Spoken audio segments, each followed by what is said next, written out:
وہ اپنے بچوں کی خوشی کے لیے ساری محنت کرنے کے لیے تیار ہوتے ہیں، ہر چیز قربان کرنے کے لیے تیار ہوتے ہیں. انہیں ایک ہی ہوتا ہے میرا بچہ خوش ہو، میرا بیٹا خوش ہو. اور ہوتے ہوتے وہ اچھی بہو بھی لانے کی کوشش کرتی ہیں. بہو آ جاتی ہے، وہ چند دنوں کے بعد بیٹا ماں پہ شک کرنے لگتا ہے، اب ماں میری برابر نہیں ہے. ارے ماں کسی کی جو ہے ظالم نہیں ہوتی ہے. کسی کی ماں برا چاہے گی؟ آیا نا زور سے بولو یار. کسی کی ماں برا چاہے گی؟ میں نے جوزی نے دیکھا ایک مرتبہ ایک نوجوان کو جو ہے اس کی ماں گھر سے باہر دھکے دے رہی تھی، نکل یہاں سے، نکل یہاں سے، تو میرے دروازے میرے گھر کے قابل نہیں ہے، نکل یہاں سے. یہاں تک کہ بچہ بار بار نوجوان بیٹا کہہ رہا تھا ماں نہیں، ماں نہیں. کہا نہیں. ماں غصے میں اتنی زیادہ تھی کہ دروازہ بند کر دیا. اب یہ تھوڑی دیر بیٹھا رہا. ابن جوزی نے سوچا شاید اس میں سے کچھ سیکھنے کو ملے گا. کھڑے رہے وہاں پہ. تھوڑی دیر کے بعد نوجوان اٹھا اور چل دیا. چلتا چلتا آگے چوراہے پر پہنچا، پھر کچھ دیر کھڑا رہا، پھر سوچتا رہا، پھر واپس آیا، دروازے پہ آ کے بیٹھ گیا. شام ہوئی، ماں کا کچھ غصہ ٹھنڈا ہوا، دروازہ کھلا تو بیٹھا ہوا. تو گیا نہیں یہاں سے، نکل یہاں سے، ابھی تک نہیں گیا، یہاں بیٹھے بیٹھے کیا کرتا ہے؟ نوجوان کھڑا ہوا، کہنے لگا ماں میں چلا گیا تھا، تم نے دھکے دیے، میرے نفس نے کہا تو جوان ہے، کڑیل ہے، طاقت ہے، دوسرے شہر میں جا کے بس لے. میرے نفس نے کہا کہ میں دوسرے شہر میں چلا جاؤں گا، وہاں نوکری بھی مل جائے گی، اچھی نوکری ہوگی تو چھوکری بھی مل جائے گی، سب کچھ ہوگا، سیٹل ہو جاؤں گا. ماں یہ سوچ کر کے چل دیا تھا کہ میرے پاس طاقت ہے، میں نوکری بھی کر لوں گا، میں شادی بھی کر لوں گا، میں اچھی طریقے سے زندگی جی لوں گا. ماں سب کچھ خیال کر کے چلا تو گیا تھا، مگر آگے چل کر کے دل نے کہا تجھے نوکری بھی مل جائے گی، چھوکری بھی مل جائے گی، مگر ماں جیسا محبت والا دامن نہیں ملے گا، ایسی ممتا نہیں ملے گی. کہا یہی سوچ کر کے واپس آ گیا. ماں نے فوراً اپنے دامن سے لیا، کہا بیٹا جب تم مجھ سے اتنی محبت کرتا ہے آجا سینے سے لگ جا. اللہ اکبر. کہتے ہیں ماں سے کئی گنا زیادہ مہربان پروردگار ہے، ارحم الراحمین ہے. بندہ جب جو ہے رب کے در کو چھوڑ کر کبھی ادھر جاتا ہے، کبھی ادھر جاتا ہے، کبھی یہ کرتا ہے، کبھی وہ کرتا ہے، اللہ فرماتا ہے یا ایھا الانسان ما غرک بربک الکریم، اے انسان تیرے کریم رب سے کس چیز نے تجھے دھوکے میں ڈالا ہے. جیسے ماں ہے، ماں کہتی ہے بیٹا کیا آنے والی نے تجھے دھوکے میں ڈال دیا، کیا اس کی باتوں میں آ گیا؟ ماں کبھی برا نہیں چاہتی ہے، ایسے ہی پروردگار اس نے جو احکام بیان فرمائے اس میں بندے کا کبھی برا نہیں ہے. اس نے ہمیں فجر میں بلایا ہے، ہمیں نیند میٹھی نیند کو چھوڑ کر کے جانا ہے، تو اس میں ہمارا نقصان نہیں ہے، ہمارا فائدہ ہے. کیا فائدہ ہے؟ فرمایا یا موسیٰ رکعتان یصلی احمد و امتہ وہی صلاۃ الغداۃ قد غفرت من لیلی و یومہ فذلک یکون فی ذمتی. اے موسیٰ فجر کی 2 رکعت فرض اگر میرا محبوب اور اس کی امتی ادا کریں گے تو میں فجر پڑھنے والے کے رات اور دن کے گناہ معاف کر دوں گا، اور فجر پڑھنے والا میری گارنٹی میں آ جائے گا، اس کے لیے روزی کے دروازے کھول دوں گا. بات سمجھ میں آ رہی ہے؟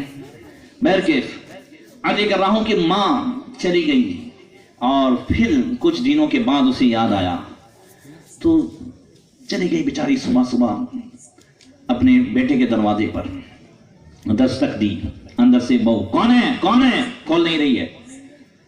پھر اس کے بعد دروازہ کھولا تو کہتی ہے پھر آ گئی تم. ماں کہتی ہے بیٹا مجھے تمہاری یاد آ رہی تھی، مجھے پوترے کی یاد آ رہی تھی. ہم کو تو تمہاری یاد نہیں آ رہی تھی نا، ہم کو یاد آئے تب آنے کا. فوراً اندر سے لڑکا آیا، آتے کہتا ماں پھاچی کہاں آ گئی. یہ شانتی ہوئی تھی گھر میں. بیٹے سے سن کر کے ماں کے پاؤں سے زمین نکل گئی. بیٹا کہہ رہا ہے، اب ماں ایسے ہی جو ہے چپ چاپ کھڑی ہے تو بیٹا مڑ کے کہتا ہے ماں تم نے کچھ کہا؟ کہا نہیں بیٹا میں کیا کہہ سکتی ہوں، میری تو حیثیت ہی کیا ہے، میں کیا کہہ سکتی ہوں. نانا ماں تم نے کچھ کہا؟ کہا کچھ بھی نہیں. سوچ رہی تھی. کیا سوچ رہی تھی؟ کا سوچ یہ رہی تھی کہ سہیلی کے گھر سے تو یہ کہہ کر کے آ گئی ہوں کہ اب تو بیٹا مجھے رکھ لے گا، اب بہو رکھے گی، اب میں کہاں جاؤں؟ یہ سوچ رہی تھی آنکھ کھڑے کھڑے. بیٹا اندر گیا، بیوی کے کان میں کچھ خسر کی اور پھر آیا. اماں میرا ایک جاننے والا ہے، اپنے وہاں جانے ہیں اور بہت دنوں سے جانے کا تھا، چلو اپنے جاتے ہیں گاڑی میں بیٹھ کے. ماں نے کہا اچھا بیٹا، بہت خوشی کی بات ہے. پوری فیملی گئی اور ماں کو اس وقت معلوم ہوا جب سامنے والوں نے کہا اچھا خاصا سب دکھا، کہاں دستخط کرو، سگنیچر کرو، صحیح کرو، تب ماں کو پتا چلا کہ یہ مجھے وردھاشرم میں چھوڑنے کے لیے آیا ہے. ماں ہے پھر بھی جو ہے بیٹھی رہی. واقعہ سچا بتا رہا ہوں میں. اب کچھ دنوں کے بعد میاں بیوی جا رہے تھے، بیوی کی سہیلی کے یہاں کوئی پرسنگ تھا، اس میں جا رہے تھے اور اچانک بیوی کہتی ہے ارے روکو روکو میرے ذرا کام ہے.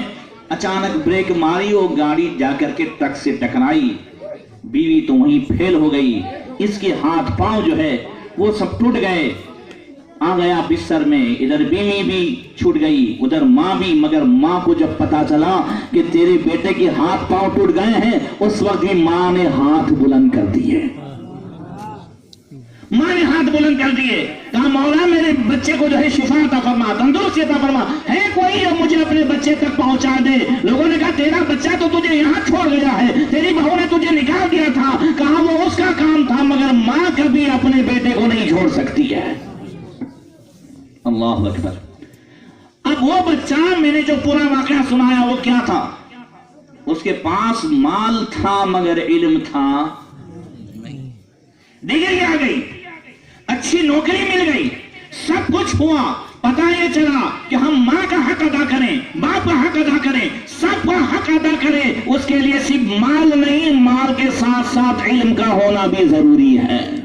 لا یصل رحمہ، جس کے پاس صرف مال ہے اور علم نہیں ہے، رشتوں کا حق ادا نہیں کرتا، مال کو ادھر ادھر کرتا ہے، سب سے نچلے درجے میں ہے. اور آقا نے فرمایا عبد لم یرزق اللہ مالا ولا علما، ایسا بندہ جسے اللہ نے مال بھی نہیں دیا، علم بھی نہیں دیا، اس کے پاس ٹائم ہی ٹائم ہے، گلے پہ بیٹھا رہتا ہے، نہ کوئی نوکری ہے، نہ مال ہے، نہ علم ہے، کچھ بھی نہیں ہے.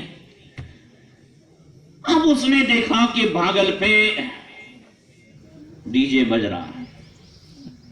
کہتا ہاں ایسا ڈی جے لے بھائی، اتنا مال نے، اتنی زمینیں، ایسا ڈی جے لایا ہے. میرے پاس مال ہوتا نا تو اتنا بڑا ڈی جے لاؤں کہ پورے محلے میں سنائے.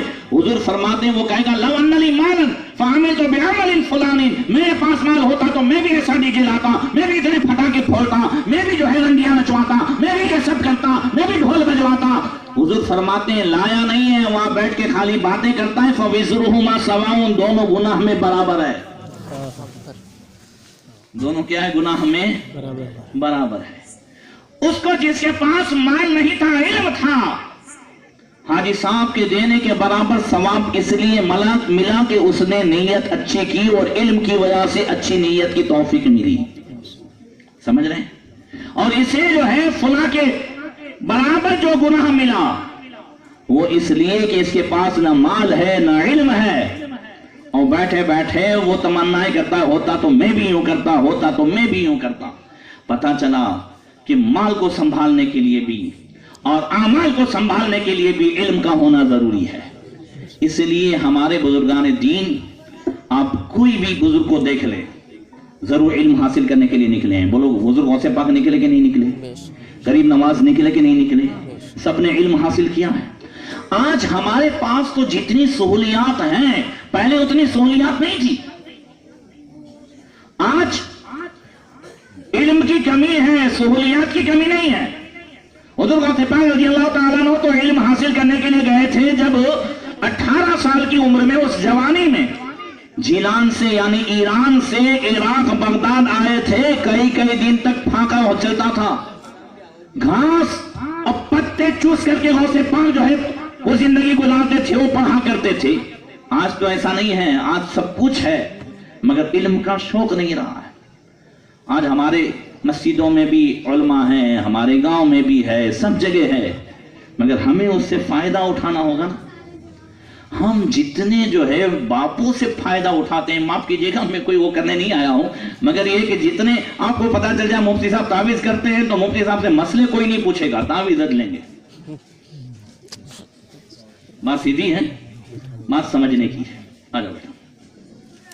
تو پتہ یہ چلا کہ ہم علم کے لیے فائدہ اٹھائیں، نماز سیکھیں، ہم پاکی و ناپاکی کے مسائل سیکھیں، ہم اپنے جو ہے طلاق اور نکاح کے گھریلو زندگی کے مسائل سیکھیں. دیکھیں پرانے زمانے میں لوگ کتنا لمبا سفر کر کر کے علم حاصل کرنے کے لیے آتے تھے. حضرت عتیہ سعدی رضی اللہ تعالیٰ عنہ رہتے تھے. عتیہ سعدی کہاں رہتے تھے؟ بصرہ میں. اور کوفہ آئے، کہتے ہیں خرجت فی طلب العلم فقدمت الی کوفہ، میں علم کی تلاش کے لیے نکلا اور کوفہ آیا. بصرہ سے کوفہ تقریباً 600 کلومیٹر. اور آتے ہی انہوں نے معلومات کی کہ کیا کوئی ایسا ہے جنہوں نے ڈائریکٹ حضور سے سیکھا ہو، جنہوں نے ڈائریکٹ نبی سے لیا ہو. لوگوں نے بتایا کہ کوفہ کی جامع مسجد میں صحابی رسول حضرت عبداللہ ابن مسعود ہیں. اور عبداللہ ابن مسعود جو نبی کریم صلی اللہ علیہ وسلم کے خادم ہیں اور حضور کو حضور بھی کراتے تھے اور سرکار کے نالین جن کے پاس آیا کرتے تھے. حضور نے فرمایا فقہ عبداللہ ابن مسعود سے سیکھا تھا. وہ حضرت عبداللہ ابن مسعود تھے.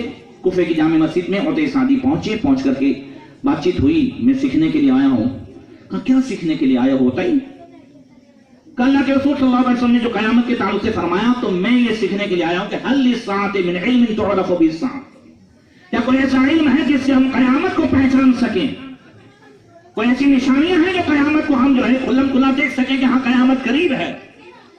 کہا سألتنی ما سألت عنہ رسول اللہ صلی اللہ علیہ وسلم. یا عتیہ، اے عتیہ تو نے وہ بات مجھ سے پوچھی ہے جو ایک دن میں نے اللہ کے رسول سے پوچھی تھی.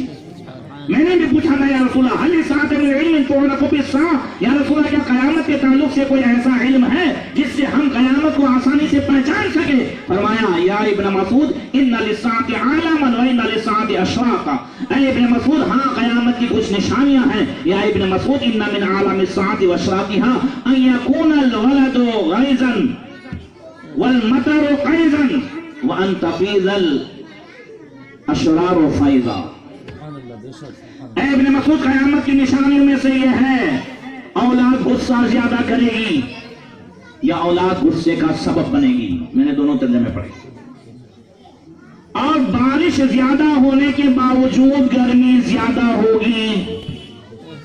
پورا مجمع بولے یہ بات صحیح ہے. آج یہ چیز حافظ صاحب کیا اب بھی کوئی کہے گا کہ حضور یہ نہیں جانتے تھے، یہ نہیں جانتے تھے؟ یہ آج کے دور کے تعلق سے 1400 سال بعد جو چیز ہونے والی تھی. بارش انسان تقریباً 130% ہو چکی ہے، مگر ابھی بھی جنوری میں کیا ہم اس طرح بیٹھ سکتے تھے؟ ابھی بھی جیسے پسینے کے آثار ہیں، ابھی بھی پنکھے چالو کرنے پڑتے ہیں. فرمایا یکون المطر قیظا، بارش زیادہ ہونے کے باوجود گرمی زیادہ ہوگی. قیامت سے پہلے کی نشانیوں میں سے ہے جو آج ہم اپنی آنکھوں سے دیکھ رہے ہیں. وَأَنْ تَفِيضَ الْأَشْرَارُ فَيْضًا، اور برے زیادہ ہوں گے اچھے کم ہوں گے، بدکار زیادہ ہوں گے نیکوکار کم ہوں گے. یہ ہم دیکھ رہے ہیں. يَكُونَ الْوَلَدُ غَيْظًا، اولاد غصہ کرے گی.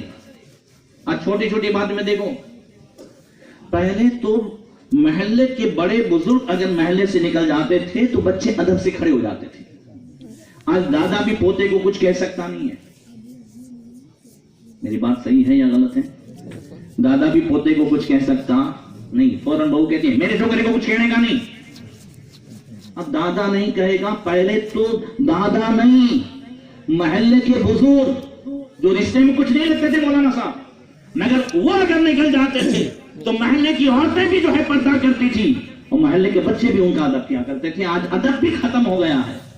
اور آج جو ہے وہ اولاد کے اندر غصہ بالکل ناک پر. کبھی کسی بچے کے ہاتھ سے موبائل گیم چھین کر کے دیکھنا، ٹھیک ہے. آج بچے کو گھر میں شانتی رہے اس کے لیے ہم نے موبائل پکڑا دیے ہیں. تو پھر آگے چل کر کے یہ بچے کیا کریں گے؟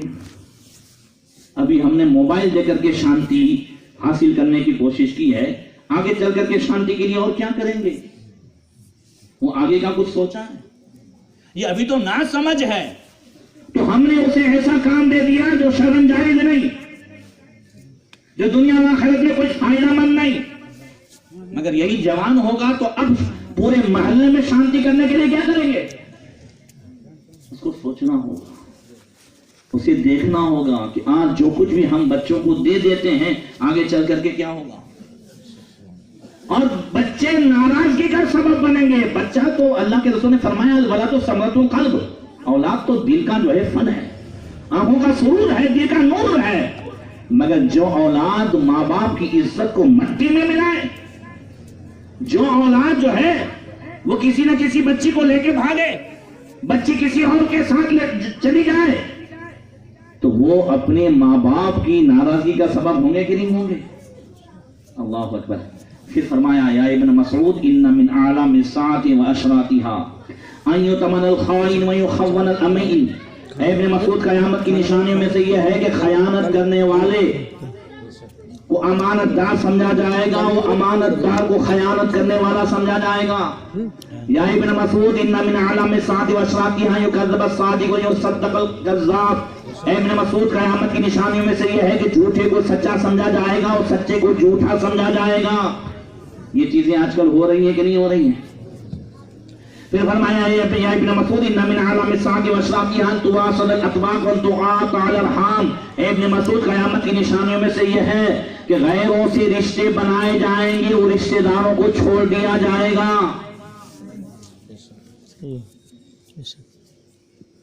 دوسری جگہ قیامت کی نشانیوں میں سے حضور نے فرمایا یجف الرجل والدیہ ویبر صدیقہ۔ آدمی اپنے ماں باپ سے بدسلوکی کرے گا اور دوستوں سے اچھا سلوک کرے گا، ماں باپ سے بدسلوکی کرے گا۔ ایک تیسری حدیث میں اللہ کے رسول صلی اللہ علیہ وسلم نے ارشاد فرمایا اطاع الرجل امرأته وعق امه وأذنى صديقه وأقصى أباه۔ آدمی اپنی ماں کی نافرمانی کرے گا اور بیوی کا کہاں مانے گا، باپ سے دور بھاگے گا اور دوستوں کے لیے اس کے پاس ٹائم ہوگا۔ آج ہمارے پاس واٹس ایپ کے لیے ٹائم ہے، ہمارے پاس گیم کے لیے ٹائم ہے، پب جی کے لیے ٹائم ہے، ٹک ٹاک کے لیے ٹائم ہے، ہمارے پاس بھاگل پر بیٹھ کر دوستوں کے پاس گپ شپ کرنے کے لیے ٹائم ہے، مگر ماں باپ بوڑھے ماں باپ کے پاس بیٹھنے کے لیے ٹائم نہیں ہے۔ پہلے کم سے کم اتنا ہوتا تھا میرے نوجوانوں کہ بوڑھوں کے پاس بزرگوں کے پاس بیٹھتے تھے نا تو خاندان کے بہت سارے طور طریقے معلوم ہوتے تھے۔ صحیح ہے؟ کبھی دادا کی بات چلتی تھی کہ دادا اس مزاج کے تھے، چچا اس مزاج کے تھے، یہ تھا وہ تھا۔ آج تو ہم بڑوں کے پاس بیٹھتے ہی نہیں ہیں، اور جب ہم اپنے خاندان کے بڑوں کے پاس نہیں بیٹھیں گے تو خاندان کے طور طریقے ہمیں آئیں گے کہاں سے؟ یہ مدرسے میں نہیں سکھائے جاتے ہیں۔ صحیح ہے؟ آج بھی میں اپنے بچوں کے درمیان بیٹھتا ہوں تو کبھی بتاتا ہوں ابا ایسے وہ ایسے وہ ایسے، تو ہم اپنے باپ کے کسی کے تذکرے تو کریں گھر میں، اور گھر میں تذکرے کب ہوں گے؟ جب نوجوان اپنے ماں باپ کے پاس بیٹھے، بزرگوں کے پاس بیٹھے، تب نا۔ سیٹھیوں کا حال تو یہ ہے کہ باپ اگر جو ہے ہاسپٹل میں ہے تو بیٹا آفس میں بیٹھ کے کہتا ہے ابا کے پاس اپنوں نے 10,000 کا آدمی رکھ دیا ہے، تیرے باپ کو تیرے 10,000 کی ضرورت نہیں ہے، تیرے 10 منٹ کی ضرورت ہے۔ اما اپنی بیمار ہوتی ہے تو اپنے 2 کام والی رکھ دیتے ہیں۔ ماں باپ ایک ایسے موقع پر پہنچتے ہیں، ایسی عمر کو پہنچتے ہیں، انہیں پیسوں کی ضرورت نہیں ہے۔ نوجوان بیٹا اور نوجوان بیٹی جا کر کے کہہ دے ابا اچھے تو ہو، ابا میں بیٹھا ہوں آپ کے لیے، قسم خدا کی اس کی آدھی بیماری چلی جائے گی۔ اللہ اکبر۔ میرے نوجوانوں ایک بات اور بتا دوں، جس کے ماں باپ راضی اس کا پروردگار راضی۔ ذرا زور سے کہہ دو رضا رب فی رضا الوالد وسخط رب فی سخط الوالد۔ جس کا باپ ناراض اس کا پروردگار ناراض، جس کا باپ راضی اس کا پروردگار راضی ہے۔ سارے تعویذ اس وقت کام کریں گے